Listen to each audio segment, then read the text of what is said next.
Israeli authorities have named 26 Palestinian prisoners who are to be freed within the next few days. They'll be the first prisoners released in a deal that was reached ahead of new peace talks between Israeli and Palestinian officials. But only a few hours earlier, Israel announced plans to build new homes on disputed territory, a move that threatens to derail the talks.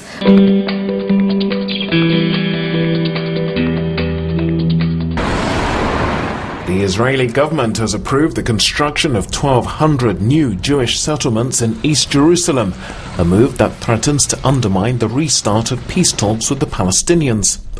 The two sides are due to meet on Wednesday after a 3-year hiatus. Speaking before the announcement was made, the Palestinian chief negotiator Saeb Erekat said Israel's plans were aimed at scuppering any chance of progress.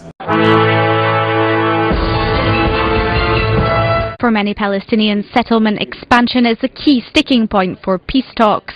We urge the Israeli government to stop these settlement activities and give the peace process the chance it deserves in order to reach the two-state solution. Palestinian President Mahmoud Abbas had long insisted he would not resume negotiations without a building settlement freeze. Israel continues to build and plans to build more on the lands it captured in the War of 1967. Most countries see this sort of construction as illegal under international law, but Israel doesn't. And the settlement issue is one of the most difficult in the whole peace process. Fresh from announcing one set of controversial housing projects, Israel's construction minister paid a visit to another. Uri Ariel's party is flatly opposed to the creation of a Palestinian state.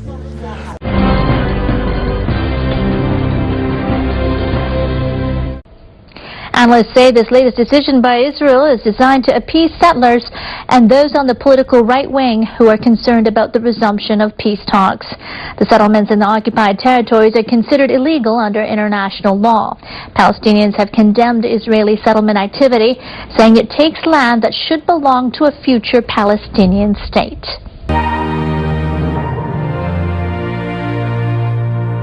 Many Palestinians had hoped that pressure from Washington could persuade the settlement program to at least be put on hold, but a strongly worded letter from the US State Department seems to have fallen on deaf ears.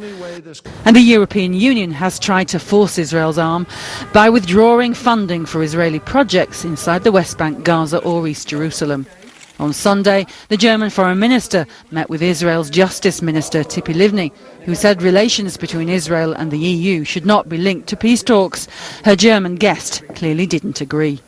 Everyone in the international community, but of course also in the region, should avoid unilateral steps, which could create new obstacles for these negotiations. This is absolutely decisive and crucial for us.